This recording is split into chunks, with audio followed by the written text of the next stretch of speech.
Due to the nature of single-cell data, plots will often have points that overlap each other, which can be visually deceiving, especially when using Heatmap Colours.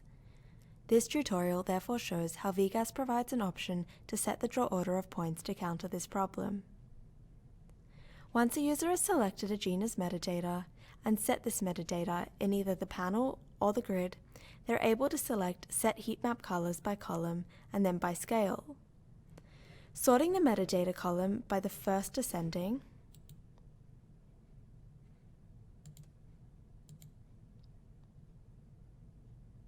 they are then able to set draw order. This will bring points of lower value to the top. Alternatively, sorting the metadata column by first descending, and then plotting the heatmap and changing the draw order will change it so that points of higher value are on top.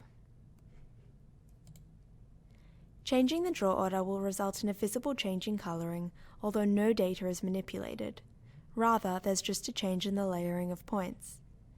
This is validated by zooming in on the points so that there is no overlap upon which the plot is identical.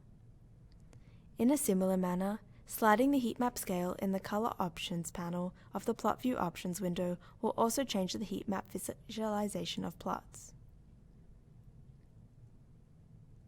To reflect this, ensure that you include the heatmap scale. Selecting Draw Not by Order on the plot via the right-click menu will revert draw order to the original order.